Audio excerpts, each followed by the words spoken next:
Good evening, gearheads. Welcome to your Sunday night with Speed City. Live from Austin, Texas. This is John Massengale. I'm with Jonathan Green. We're going to talk all about Formula One and some other motorsports. Johnny Green, how are you, buddy? I'm good, man. I'm very good. Yep, it's nice to have a sort of a little bit of pause time before the onslaught of Austin. It's a weird 3-week break during Formula One that we have right before Circuit of the Americas. I love it, actually.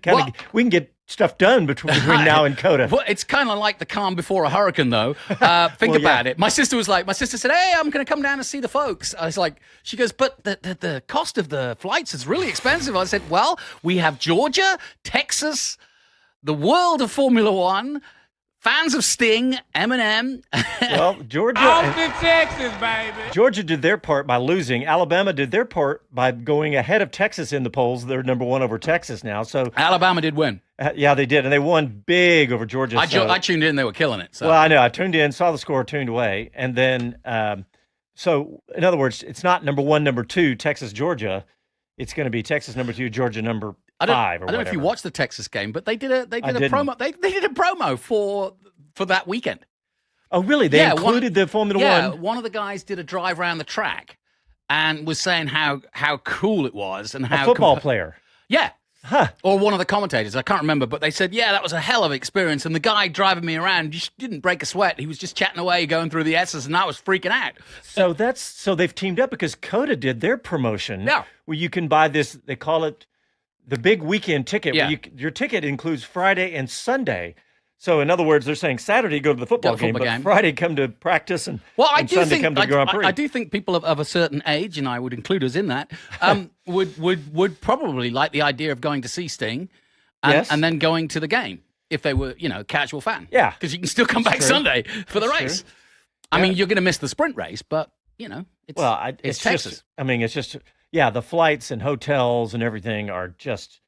They've been crazy. I think they're kind of settling out to where they're going to be the final, but still, it's pretty crazy. Well, hey, the big stories for us to talk about are Daniel Ricciardo out, Liam Lawson in. We had a lot to talk about on that because we were there when Liam Lawson, when he got signed by Red Bull. We, as in you were there, and you were on the microphones calling the races that Liam Lawson won, and they were big because they were against big opponents. We'll talk about that. Yeah.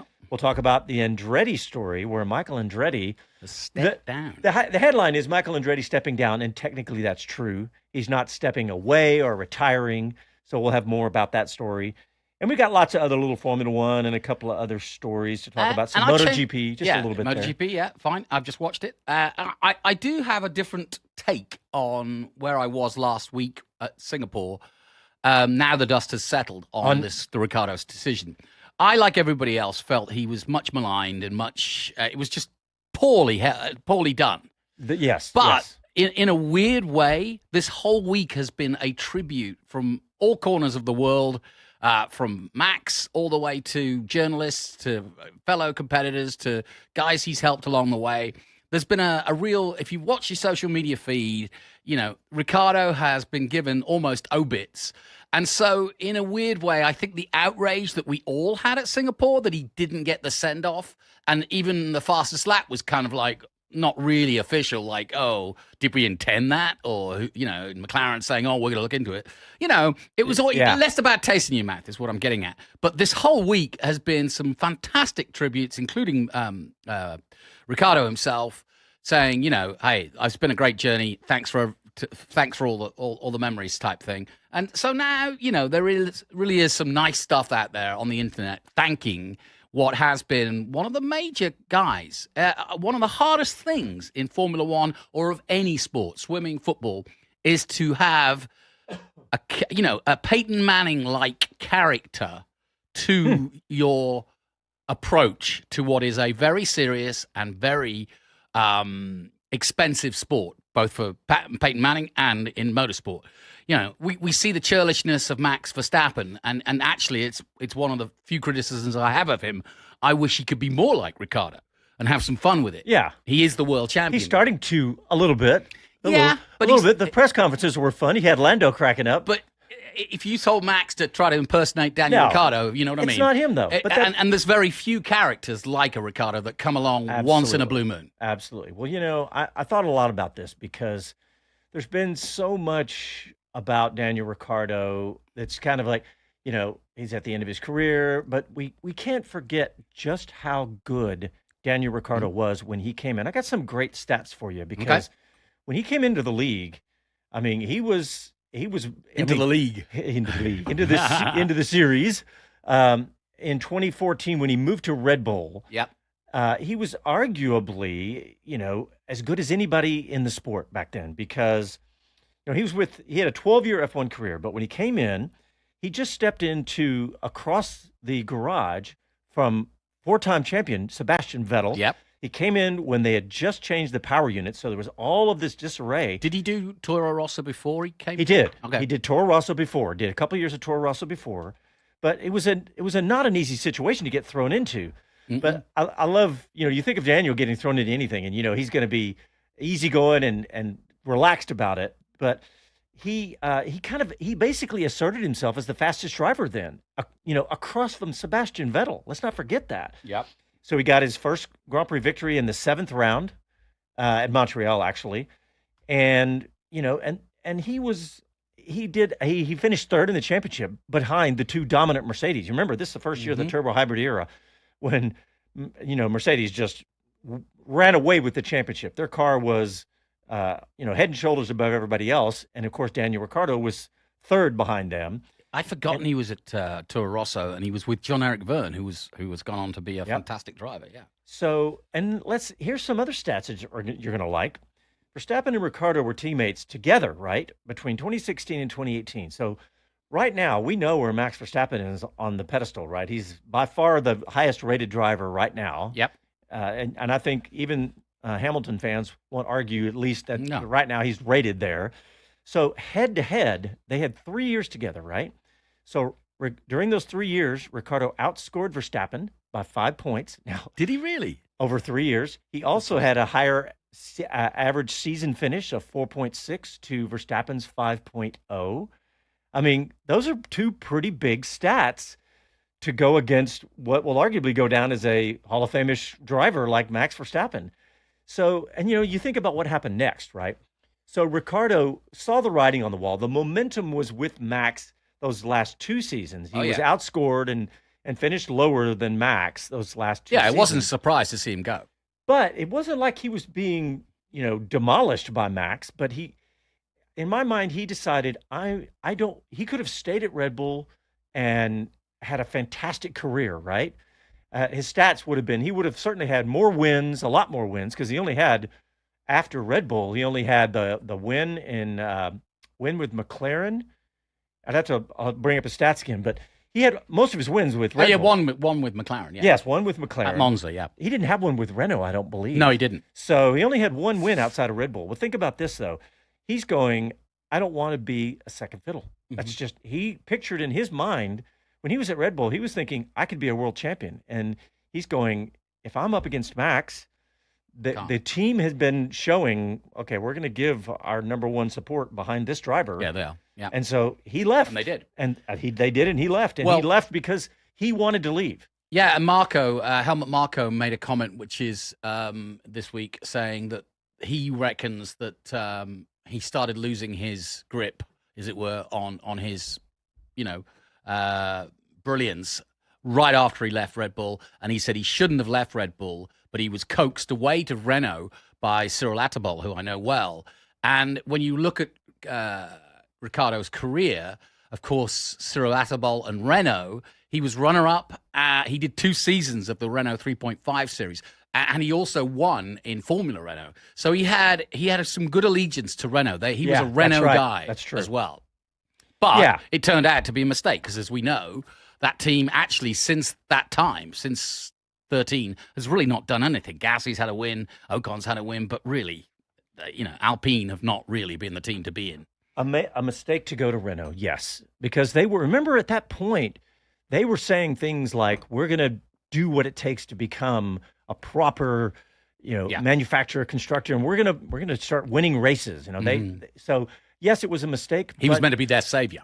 Yes, but I would argue that it was not a mistake to leave Red Bull. Oh no, Yeah. I would have actually taken the same because Yep. you could see the team forming around him, and that, by the way, is a very true thing of all sport, especially in motor racing. I was reading an article on Alonso Jr., one of the greatest drivers Indy's ever produced, two-time championship winner, two-time Indy 500 winner in the family, of course, whatever.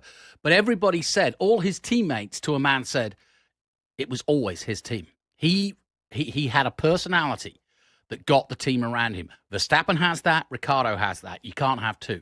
Yeah, that's very true. And so had he stayed, he would have just been the number Second two guy. fiddle, yeah. And that's how he would be remembered, kind of like Bottas. Weber. Yeah. I mean, no, I would argue Bottas and Weber not, in my mind, are very different. Because, but Weber at Red Bull. yes. That's what I mean. Yes. Second because, drive. Eddie Irvine at Ferrari. Yes. Barrichello at Ferrari. So, I mean, I think he did the right thing by leaving. He chose the wrong team to move to. I think so. And by the time he got to McLaren was a better fit, but by then he really was soul destroyed. I feel he never got his mojo back.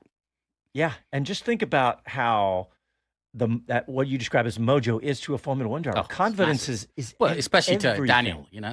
Yeah, he's an all on the sleeve kind of guy. It's all out there. yeah. So, and look, there's some other interesting records that Daniel Ricciardo has. Right, for example, he has the 10th most starts in Formula One history. Wow. I mean, and I know that I say, okay, that's just a start, but you don't, this is Formula One, right? No. You don't hang around. You get over 100 starts in Formula One. He has 257 starts. Wow. Alonso has the first with 396, followed by Lewis Hamilton and lots of names but 10th on that list. And he also had a couple other good ones here. Let me see if I didn't write these down, but there's some great stats that Ricciardo racked up in Formula One because 10 years, 12 years in the sport, just that being in and of itself, it's hard to do. Nobody, that's not everybody can do that. So, And plus, he's the only guy ever to be called Honey Badger Yeah. in Formula One. yeah. Yeah, and the only guy to bring the shoey. I learned a little bit about yes. the shoey. I thought he invented the No, shoey. I think it was V8s, wasn't it? It was V8s. Yep, it was V8s. Who did it first? I forgot the name. I didn't know the name. Maybe it wasn't somebody super famous in. Yeah, it was a tradition that started in V8s for Yeah. sure. Oh, here's the other one I was looking for. Consecutive race starts, 232, which puts him 6th all time. Wow. He was Consecutive also, race I'm just starts. reading here, he was also made a member of the Order of Australia, which is kind of like being knighted in the UK, in 2022 in their honours list for his significant service to motorsport as a competitor, ambassador, and to the community. Yeah. By the way, I got that stat wrong. That was consecutive race entries. Consecutive race starts, 2nd only to Lewis Hamilton. Wow. Consecutive.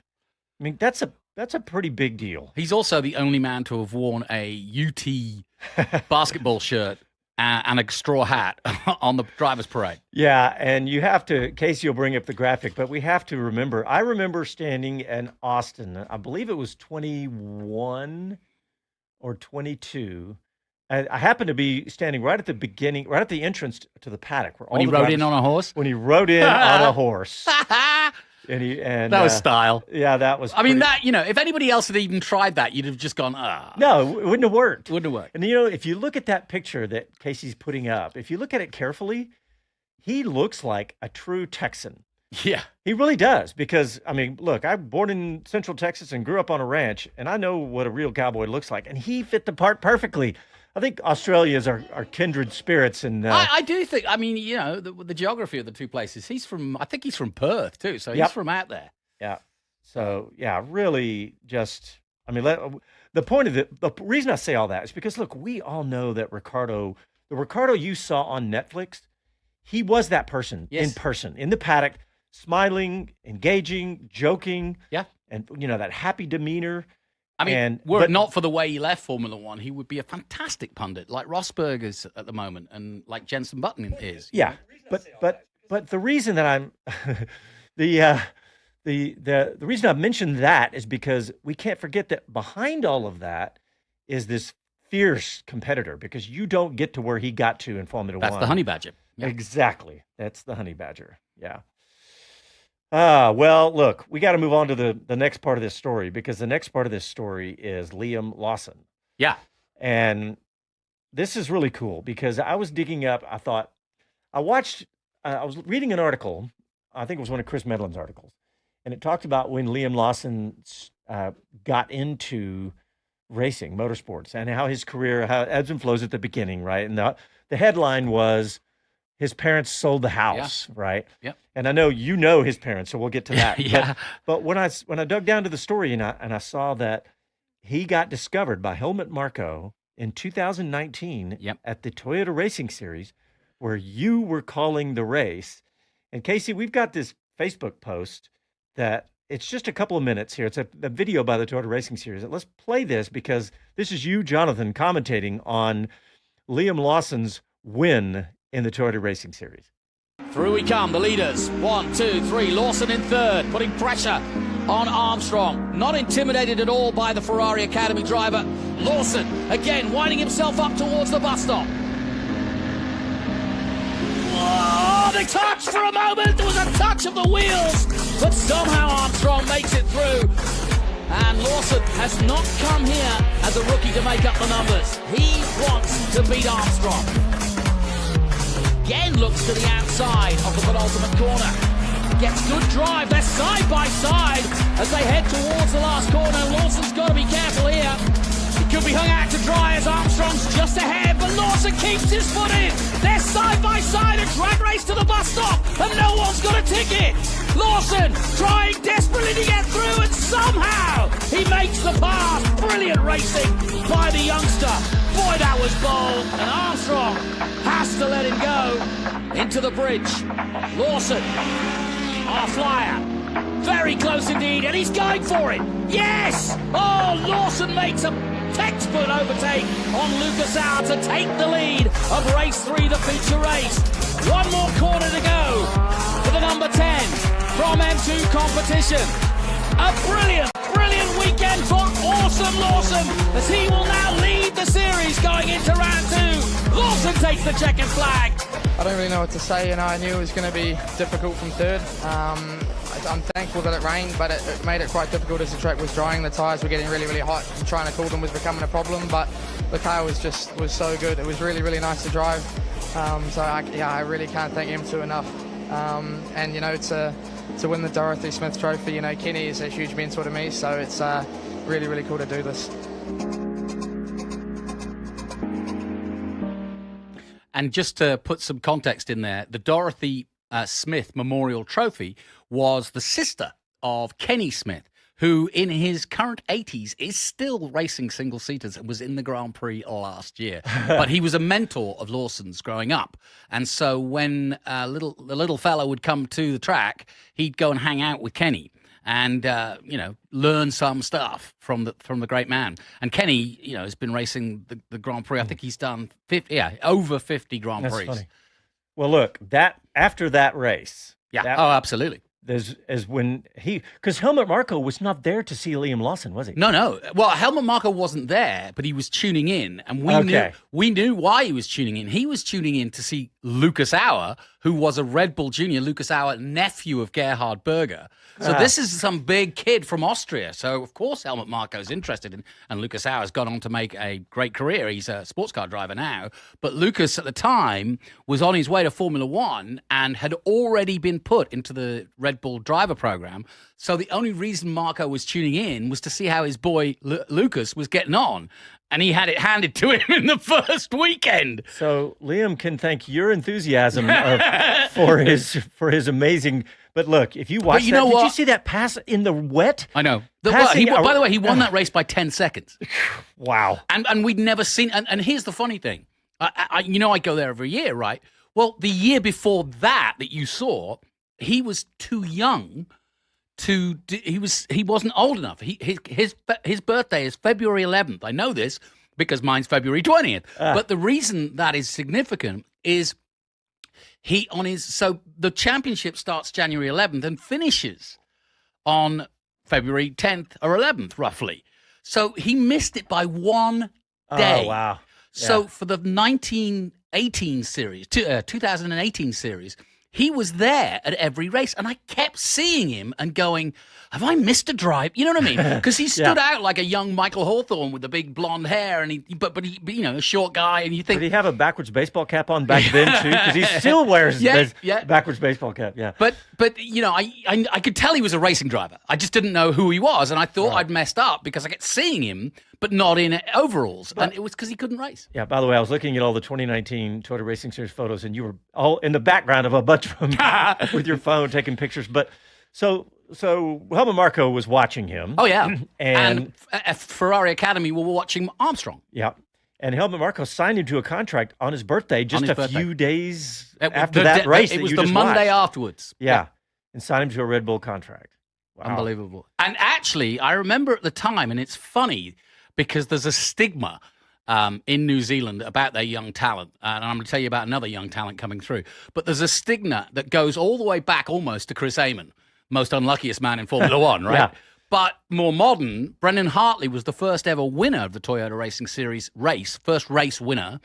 And Brendan Hartley went through and got squished out the other side of the Red Bull community by going Toro Rosso and then being thrown out. And now, of course, is a multiple world champion.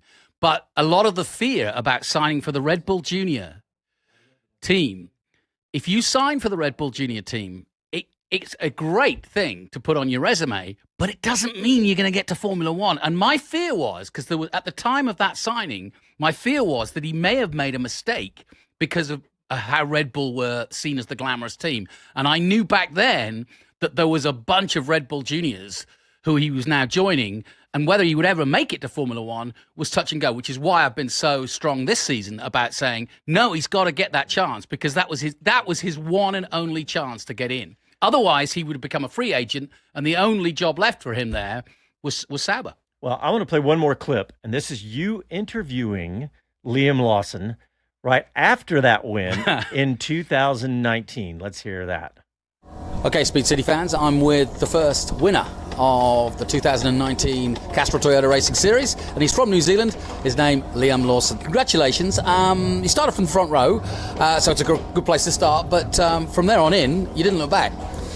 Yeah, no, it was really lucky to start off the front row. I mean, my main focus the whole lead up to the race was to get the start and just try and get to the first corner first, because it looked like it was going to be a hard track to pass on. Obviously, it's the first time for everybody, so it was interesting. But I was lucky enough to do that, and then from there on, the car was just really, really good.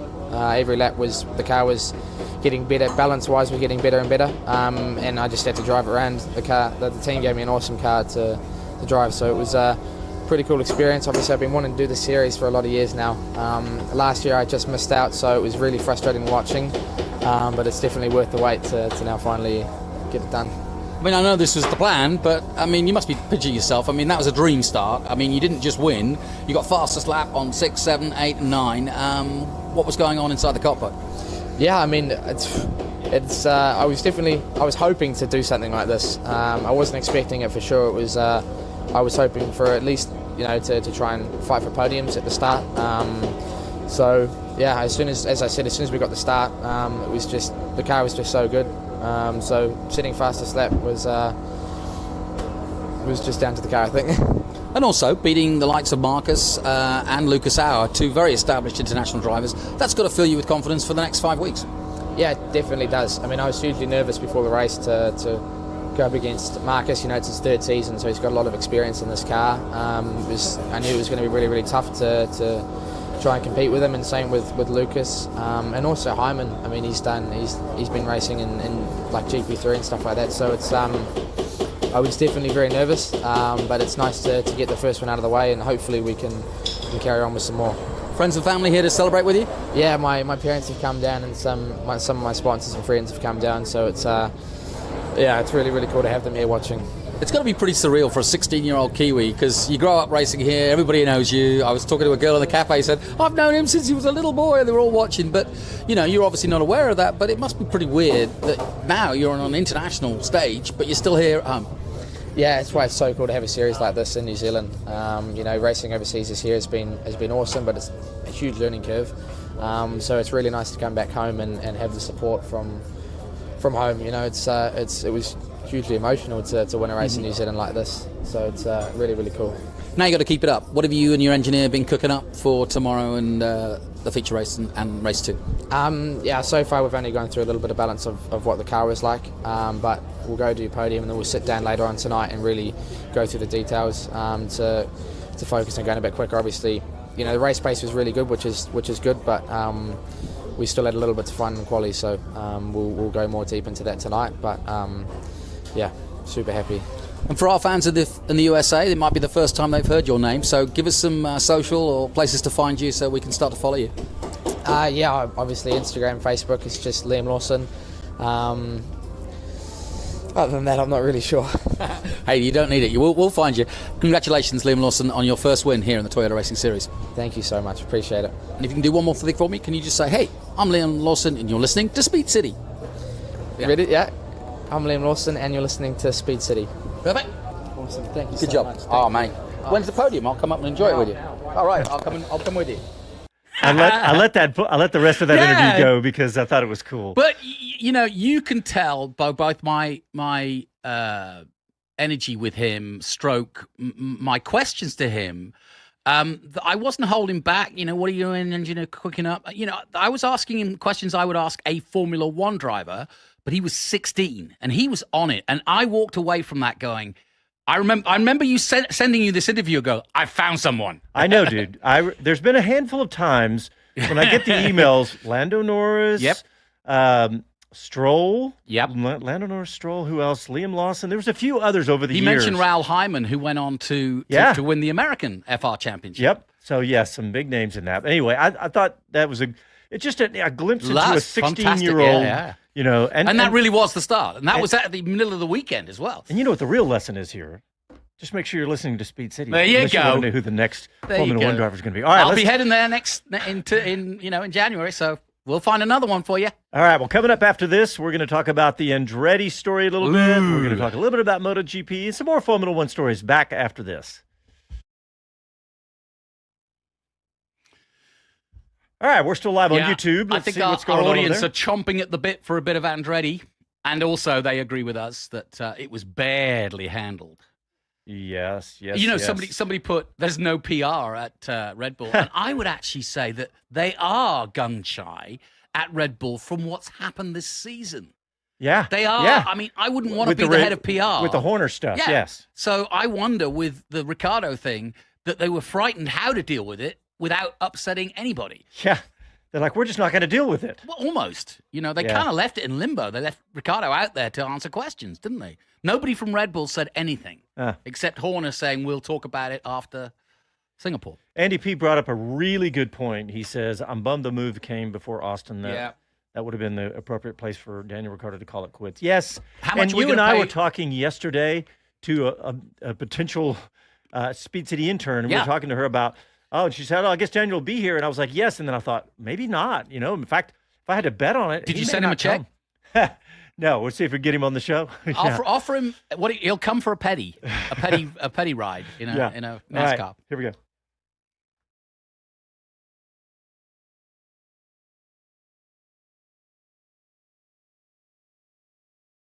Hi, this is Mario Andretti, and this is Speed City. Welcome back to the fastest hour in radio, Speed City. All right, welcome back. Fun Sunday night talking Formula One, and we're going to stay on that theme sort of because it's Andretti Global that we're going to talk about. And, of course, they're trying to get into Formula One still. And the headline read, Michael Andretti stepping down. Dun, dun, dun. And, that would have been... No, that's Casey's job. That's true. That is Casey's job. There you go. There you go. So, yes, thank you, Casey. But that would have been huge, right? If Michael Andretti had been just walking away, I would have, that's why when I first saw it, I thought, okay, I'm ignoring this. This is not even a real story. But it turns out that there's been a statement put out by Andretti Global that this is a real story, isn't it? Yeah, and when I first read it, I was kind of like gobsmacked because Michael has been so forthright in running Andretti Global and making it the empire that it is. The investment that they've had in the last 5 years with building a $250 million new place, having 160 people already in a factory in the UK, basically getting ready for Formula One. Not to doing mention a deal, everything else they're doing. IndyCar, Formula E, Extreme E, etc. But what amazed me was stepping down now just felt wrong because he hasn't fulfilled the Formula One dream. He hasn't fulfilled. But then when you look into it, all of that money came from Cambridge. Right. So let me read this statement. This is a statement provided by Andretti Global that suggests he's not going to hand over the reins. It says, Michael's goal has been to transition to a more strategic role with Andretti Global and focus less on the operational side of the race team, Andretti Global said.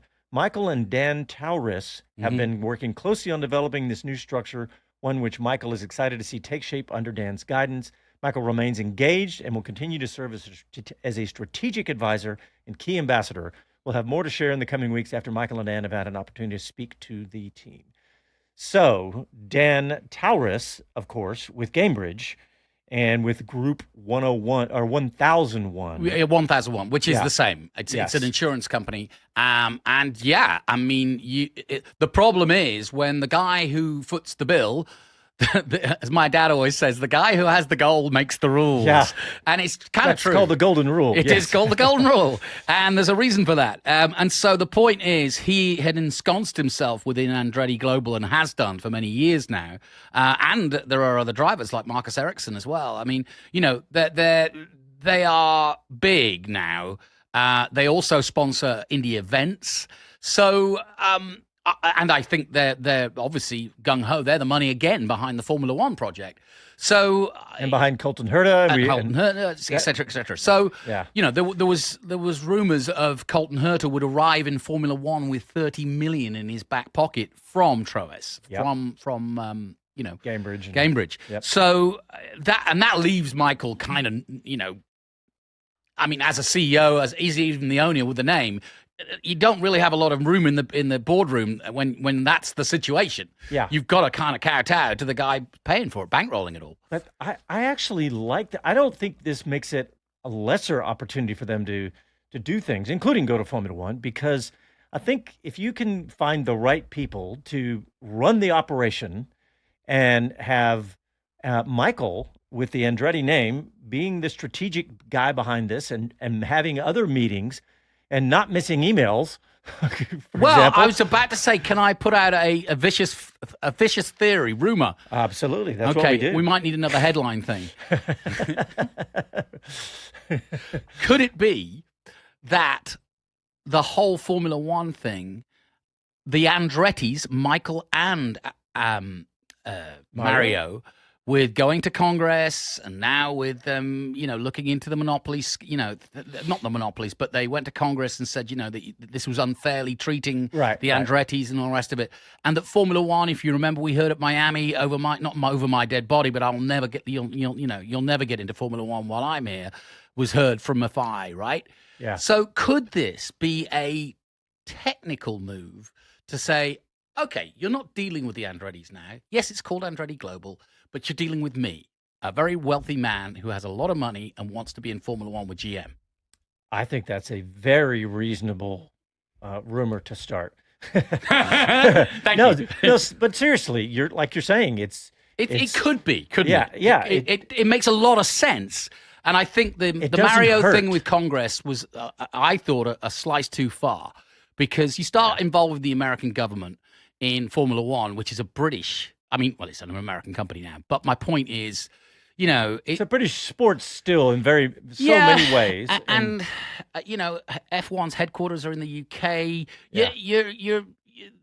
They don't need to be embroiled in a situation with congressmen speaking out on steps in front of news people. That's not what Formula One needs. Yeah, I never did really like that. Part of me kind of liked it because it was like, all right, we're going to stick it to him no matter what. But I think it probably wasn't. But the I right wonder tactic. whether there is a little bit of that old school kind of don't treat Formula One that way. We're not. Could going to easily fall be. for that. Could easily be. So Also, in the same story, because it's Andretti Global, in fact, Medlin wrote this article on Racer. I was reading it. It says, just as a side note, Andretti Global is allegedly at the center of another storm with last week's raid of the Rahal Letterman Lanigan Racing The FBI IndyCar thing, team. yeah. One of their employees, right? Yep, it says a team by the FBI in relation to a former Andretti Global employee who's allegedly have taken intellectual property from Andretti to RLL. Yeah, that's an interesting story. And so the FBI went in there, told everybody to put down their phones and computers, and they said, "We'll come back after lunch. We're checking this place out." Yeah, we're going to copy all these hard drives, and we'll get back with you. And that's been a couple of weeks. We haven't seen what's happened with that. But Ooh, it's all going on. Who says it's a 3-week break and nothing's going to happen? Yeah. But yeah, that's the Andretti story. I still think it's not a negative. If you're from a Formula One perspective, it's not a negative, and from the rest of the team, I don't think it's a negative either. And just from an even practical view, and I'm sure the same is true for Penske and for Ganassi at that point. And you can see that they're constantly moving around and saying, "Hey, we'll do this, but we won't do that. We'll do an IMSA deal, but we're going to pull out of that." So when you're running 5-6 major international series in those series, there's a lot of moving parts. Yeah. And it does need Michael to perhaps sit back and go, why are we doing Formula Extreme? Okay. Why am I invested in a V8 team in Australia? Which I am, or he is. What am I trying to do here? It's what you're saying. Basically, they're going to try to mature the organization a little bit. Before it gets to the point of bloatedness where they're spending money everywhere. Yeah, because, if you just let pure racers run everything, they're going to be competing in everything and wanting to, be a winner in everyone. They say you want to get rich in motor racing? Start with $1 million. yeah. If you want to become a billionaire, start with millions. Yeah, that's how it goes. Uh-huh. All right, we're going to talk about the brain drain, I call it, at Red Bull. It's more than that. It's continuing. It's a seeping wound. Well, yeah, because Red Bull the bull has been spiked. Yeah, this Will Courtenay has moved to McLaren. Head of strategy. He was Red Bull's head of race strategy. Is now joining the McLaren team as the as their sporting director. Yeah, that's another big loss for Red Bull. I mean, here's the thing. I'm seeing Jonathan 14 years he's been there. I know. And I'm seeing Jonathan Wheatley next week because I'm doing, that's why I wore the hat. Yeah, the Velocity. Velocity Invitational next week, which, by the way. God, we got to talk about that. Yeah. Check it out. It's going to be online and live streamed, and it's going to be great because we've got not only all the historic cars, but McLaren are going to be there with Indy cars, Formula One cars. We've also got Jenson Button there driving his D-Type. It's a celebration of Jaguar. Tony Kanan's there. Zach Brown will be there. It'll be fun. But Jonathan Wheatley will be there. And I can't name anybody now left at Red Bull besides Horner. He is the last man standing. And I said crazy. It could happen. And they lost some other guy, Adrian? New shoes? Yeah. But, it's been an implosion, hasn't it? Yeah. And that's why I really do give veracity, whatever the word is, to Max potentially moving teams in 26. Yeah. Yep. Yeah, because it was August that Wheatley was announced that he was leaving. And I'm trying to remember all the other people that left. But man, it is truly, when you lose that much of of the institutional knowledge of not just the knowledge, but the procedures and the culture, and then what happened with. Let's not underestimate the impact that the Horner scandal had. Yep. All of that combined, So imagine Christmas with the spices, right? The Horners, fire glowing, kids around, Mrs. Spice next to you, and you're warming your cocoa by the fire on Christmas Day, and you start thinking, start thinking about next year. The top 5 men that you had have gone. You have a new engine manufacturer coming, and they're not happy with you to start with, Ford. They are one of the most powerful companies in the world, GM, and they're not messing about. If they're going to be in Formula One, it's going to be like Ferrari. It's going to be absolutely immaculate. Yes. I wouldn't want to be in his shoes. Yeah, I agree with that. Man, I saw that what you just said about Ford at the Lone Star Le Mans. when they brought that new Ford series, that racing series, that Mustang series, man, that is done right. That is really a very, very well organized series with tons of resources for everybody, and that's a pretty low level series. But Ford is serious. And if you look at the politics of Ford as a motor company in the last 5 years, Jim Farley, who I get to see every other weekend because he's an historic racer, really nice guy too. But Jim Farley has been up against it because he's been pushing for dealers to take electric cars, and a lot of them won't take them, especially here in Texas. In other words, to sell them. They have not kind of captured the market the way Tesla have with their electric Mach 1s and all the rest of it. Mach-E. And they're beautiful cars, by the way, and they will sell them. But it's been in other words, behind the scenes, Ford need a good story like F1. That's a good perspective. I like that. Yeah. The whole EV, all of a sudden the race to, we were hearing lots of manufacturers, they're not going to even sell ICE cars anymore. And now I attribute a lot of it to the cold winter stories and the stories of now that there's enough demand that there's not enough places to charge them, including all the people who, live in apartments and just charge them at superchargers. And then when the ice storms came and all the Chicago headlines about all these EVs lined up without a place to charge, it was a debacle. And yes, that would lead to Ford saying, hey, let's get some good stories. I don't know what you got next, but I'm ready to get on my high horse again. Which one? The FIA, again. When are they going to learn how to manage people? You have one of the greatest drivers of all time. In fact, you have two of the greatest drivers of all time, both racing in Formula One. That's Lewis Hamilton and Max Verstappen. And while Max Verstappen hasn't got the numbers under him, I think he will if he carries on. But he may not carry on because the FIA are going to treat him like a 12-year-old about swearing and then use racial slurs to compare what he does. Yeah, shut up! Exactly. Shut up.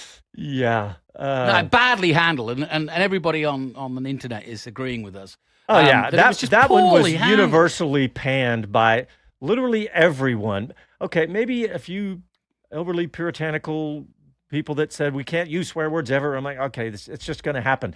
What my comment was immediately when I saw the headline the next day, I was like, they're trying to remove the passion from the sport. You can't do that. Can't do that. That's why F1 TV play those clips, because it conveys the passion that's happening right there in the moment. I mean, you can't take that away. That's crazy. Hey, speaking of F-bombs, and there was Checo Perez. Casey. I saw. Casey's going. Yeah, he's under the table. We're broadcasting on. He said, we do have an FCC license here. No, it's only been year 11 that we decided to go dark on him. We've only dropped an F-bomb on the air once or twice. It wasn't us, was it? 12 years. It was an interview we played. I forgot to tell Casey to bleep out. But Schwantz has probably done a few. Checo Perez, speaking of the internet and trolling people, Checo Perez trolled the entire motorsports internet this morning. With that DiCaprio thing. With the DiCaprio tweet. I'm not leaving. Yes, it was. What movie was that? That was from Wolf of Wall Street? Wolf of Wall Street. Exactly. And too funny. It was look great. It up. Yeah, look it up, because he tweeted this out, and basically to everybody who said, when's he leaving? What's going to happen? He tweeted out a clip from that movie saying, I'm not effing leaving. So I thought that was really good of Checo to do that. All right, let's get a quick break in. We'll come right back, and we'll have a couple more stories for you. Back after these messages.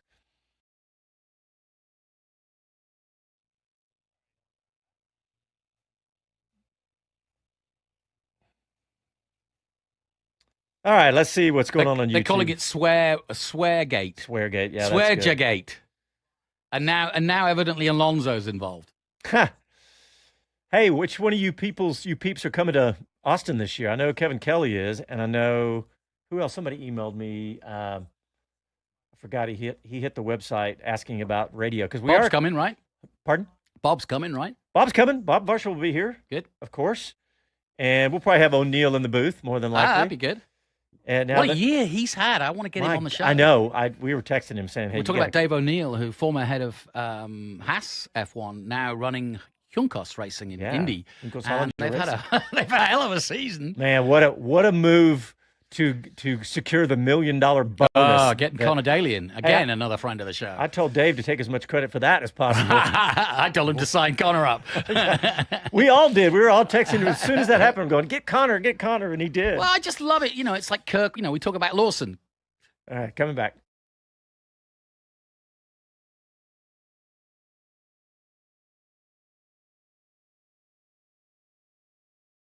I'm Liam Lawson, and you're listening to Speed City. Welcome back to the fastest hour in radio, Speed City. Oh, Casey's awesome. He's on the case. I wanted him to grab that and do it. But that was Liam Lawson, of course, the bumper that you just heard Jonathan getting 5 years ago. By the way, I've got another good aside for you. So he's going to be Yuki's teammate, right? As he was in those 5 races. That's right. They shared a flat together in Milton Keynes. And if you remember, Tsunoda was taken out of that flat. I remember seeing a Red Bull video of Lawson helping him move. But they got so fed up because Yuki got into the Red Bull team, or the Red Bull, RB team, Toro Rosso as it was then. And he just, he was out drinking and eating and living a typical British style life. And they were like, nah, you're not disciplined. We're going to move you to Italy and put you with Franz Tost. Funny. And they did. They got him a physio, and they put him with Franz Tost, and the turnaround for Yuki has been mesmerizing. But they are good friends, and they grew up racing together in New Zealand. That's where Yuki came down. They became friends and teammates then, and they're going to be teammates again. So it's going to be fun. So what you're saying is the friendship is over, because when they're Formula One teammates. I actually think it'll be like Lando and Oscar. I think there'll be a mutual respect, because Yuki's been there a while. But if Lawson starts beating him, get interesting. Well, I looked at that, by the way. The 5 races they went head-to-head. Yeah. During that period, I didn't get a chance to go look back why, but Yuki had 2 DNFs. Oh, that's right. But of the 5 races that they all finished, they finished 3. Lawson finished higher on 2 of those. In fact, he scored 2 points. He finished 9th in one of the races and scored 2 points. So he already has 2 points. The Singapore, okay. And Yuki beat him on the last race because there was a pit lane violation of some sort that Lawson had, and that's the only race that beat him. Don't you remember, in the Far East, he went off at the start as well. He went into the gravel. Yeah, that's right. But if you remember Japan, they went wheel to wheel with each other. Oh, yeah. And that was pretty fun, too. But that like I said, there's a trust there is what I'm getting at. So I think it could be really interesting to see how they do. Yeah. All right, we got a couple of random stories I want to touch on. U.S. court dismisses HAAS trademark case against Guenther Steiner. Not a huge story, but if you remember, they were suing each other. Yeah. So Guenther. I'm not Gene. I'm Guenther. Yeah. Guenther. I'm not Gene. I'm Guenther. Guenther sued HAAS to get some back, commissions on, I think, probably the Uralkali money, and then HAAS immediately just sued him for using their logo on the cover on of his book and whatever. everything else. Yeah. And which is a bit kind of. Come on, guys. I was the principal of the team. I'm going to use. Very good, because common sense actually played into law this time, because it's a very common practice, and the court said no. But speaking of Guenther Steiner books, he has a new book out that I just found out about today, and I haven't read anything. I read one review that said it was a little lukewarm, but I'll probably do the same thing and get the audiobook. So it's not true that Max has to do community service with Guenther while he teaches them swear words. Yeah. Can you imagine Guenther having to? You can't use that word. Well, the review that I said, well, if you enjoy Guenther swearing, you will like this book. So what's this book about? It's called Unfiltered. So it's. Casey, was that on the air? No. Casey said, brought to you by the letters F and U. Yeah. It just says it's the tales of his life in charge of HAAS, and it just goes further into details, I guess. And I'm assuming it goes into the details about when he left, but I haven't read it yet, so we'll see. But yeah, I thought that was fun. Guenther, to me, he's getting a bad rap right now, because when I saw that story, I went and the comments were, good riddance, Guenther's gone, he was this and that, and he was nothing but this and that. But, I would argue he was the maverick. He was the guy for the job, and the job was putting a team together, form a team, get it going, and get it into Formula One, and find sponsors. And by the way, Gene was going to shut the team down, correct. And Guenther kept it going by finding the Uralkali money. And if you remember, if you read the first book, you learn in that book that everybody thought he was out of his mind wanting to do a Formula One team. And it was not that long after Anderson and Peter Windsor had tried to do and failed. US F1 and failed. And so, going to Gene Haas with this great idea, I mean, it really wasn't a great idea, but because of his background, his knowledge of growing up in Austria, also being part of Formula One with Ford and Stewart Racing back then, and therefore Horner, he knew all the right players. He knew Ferrari, and he had some genuine leverage, and he used it. And Gene took a punt, and like you say, he's being maligned right now. But you're right; he was the right guy for the job, charismatic, full of knowledge. Knows where the right people, like a Dave O'Neill, are, like a Komatsu, excuse me, and same with the drivers. So full credit. And the name of the book is Unfiltered, play on words, obviously, because Guenther can't say a sentence without dropping a swear word. His wife must love him. But think back to Drive to Survive. The two most prolific characters in Drive to Survive were Daniel Ricciardo and Guenther Steiner, and not necessarily in that order. No. And by the way, it makes you worry about the future of Drive to Survive. But my point is that look what Guenther did for Drive to Survive and what Drive to Survive did for the sport. Yeah. So you can't. Maybe Drive to Survive will just follow Daniel Ricciardo wherever he goes next. Yeah, that's You know what?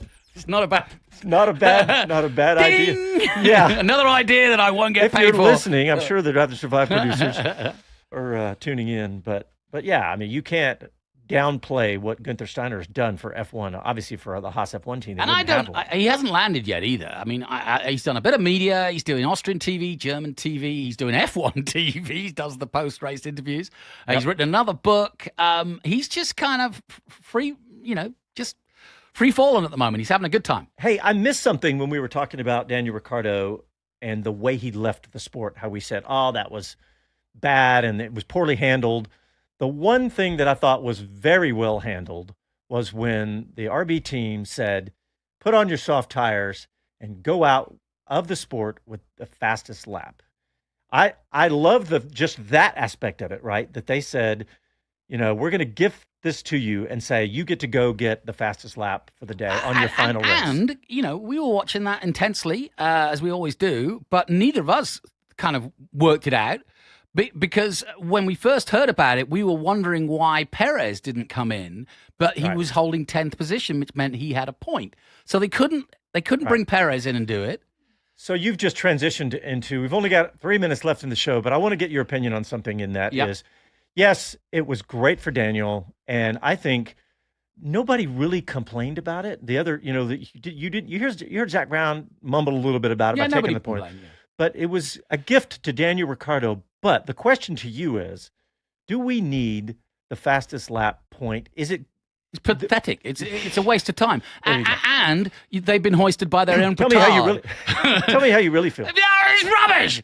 Because for the simple reason that can happen. And whether you like it or not, I mean, Red Bull are the closest to an A and B team, i.e. two teams, but Haas have a Ferrari engine by their relationship with Ferrari and every Ferrari part they can. Williams have a Mercedes relationship, as do McLaren, and so on and so forth. Could there be a way to keep it, change the rules up? Because right now you have to be in the top 10 to get the points.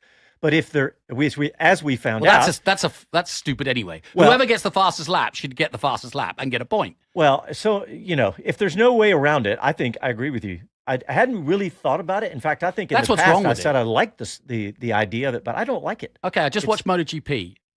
Jorge Martin is probably going to win the championship by all of the sprint races that he's won. And in other words, he's scored over 150 points in sprint races, which are only half the distance, and only half the points. But it could be that his brilliance, just as Verstappen did back in a couple of years ago. So my point is, someone like Yuki Tsunoda, and obviously Daniel Ricciardo proved it last week, could be in a position where he could get fastest lap points and get 7 points in a season, or 20 points, by being fastest and having that as my attitude. But it should be open to the entire field. Yeah, and the one MotoGP story that I promised, we said some MotoGP, and what it is that the EU Commission is investigating the Formula One MotoGP acquisition, the Liberty Media buying of MotoGP, antitrust, monopoly kind of things. That's what they're investigating them for. There's a big argument to be had there. Yeah, absolutely. There's some. It's very powerful to own that much of world motorsport. Yeah, they're talking about it's a $7 billion deal, and that would give them the two biggest world championships. Now, they say they're not going to run them together, which would be their conflict of interest that perhaps, goes into monopolies and so on and so forth. And that was the thing that we said would be the most awesome, is to have MotoGP and Formula One on the same weekend. Yeah, we would. But yeah. All right, we are out of time, but we are going to be doing our regular Sunday night shows here for the next 2 Sundays until we get to Formula One. And of course, Formula One, the next stop is right here in our little town of Austin, Texas. So thanks, if you everybody. haven't booked a hotel, I'm sorry, you ain't coming. Yeah, if you haven't booked one, you're probably done. Well, you know what? I was telling somebody, check Bastrop. Check San Antonio. It's not that far. It's not that far. You could get hotel Actually, rooms there. Bastrop would be a good place to stay. You could probably still fly into San Antonio for cheap enough. All right, thanks everybody for tuning in, and we'll talk to you next week. Happy trails.